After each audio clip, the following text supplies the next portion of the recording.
السلام علیکم، میں ہوں عروج طاہر، آپ دیکھ رہے ہیں پی کے نیوز۔ سب سے پہلے ہمارے ڈسٹرکٹ رپورٹر اہم ایس راوی کی رپورٹ کے مطابق آل بلوچستان شہید سرفراز علی فٹ بال ٹورنامنٹ کا افتتاحی میچ کھیل۔ آل بلوچستان شہید جنرل سرفراز علی فٹ بال ٹورنامنٹ لولالائی۔ آج لولالائی فٹ بال اسٹیڈیم میں آل بلوچستان شہید جنرل سرفراز علی فٹ بال ٹورنامنٹ لولالائی کا آغاز ہوا۔ اس سلسلے میں ایک شاندار تقریب منعقد ہوئی اور ابتدائی میچ کھیلا گیا۔ اس شاندار تقریب اور میچ کا مہمان خصوصی colonel Taimur Javed Khan commandant Loralai scouts تھا۔ تماشائیوں اور ٹورنامنٹ کمیٹی نے مہمان خصوصی کا پرتپاک انداز سے استقبال کیا۔ چھوٹے بچے اور بچیوں نے گلدستہ بھی پیش کیا۔ قبائلی مشران نے مہمان خصوصی کو پشتون روایتی پگڑی بھی پہنایا۔ ابتدائی میچ کو دیکھنے کے لیے زندگی کے تمام طبقہ ہائے فکر کے لوگ، جس میں سردار زادہ یاسر جوگیزئی، سردار اشرف اتما نخیل، حیات اللہ جوگیزئی، حاجی عبدالباقی، انجمن تاجران کے صدر عبدالواحد ناصر اور دیگر معززین شہر، کھلاڑی، طلباء اور شائقین فٹ بال نے شرکت کی۔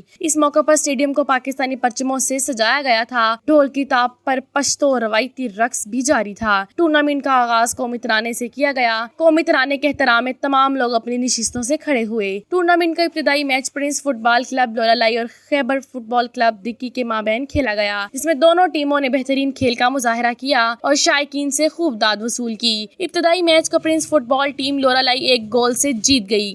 میچ کے آخر میں مہمان خصوصی نے کھلاڑیوں اور شائقین سے خطاب کرتے ہوئے کہا کہ پاکستان آرمی اور FC بلوچستان نارتھ کی پوری کوشش ہے کہ یہاں کھیل کے میدان آباد رہیں اور نوجوان اپنی صلاحیتوں کا بھرپور انداز میں مظاہرہ کریں۔ کمانڈنٹ لولالائی اسکاؤٹس نے ٹورنامنٹ کمیٹی کو ٹورنامنٹ کی انعقاد پر 1 لاکھ روپے نقد بطور امداد دی اور آئندہ تعاون کا یقین بھی دلایا۔ ٹورنامنٹ کمیٹی اور علاقائی معززین نے FC بلوچستان نارتھ کا شکریہ ادا کیا۔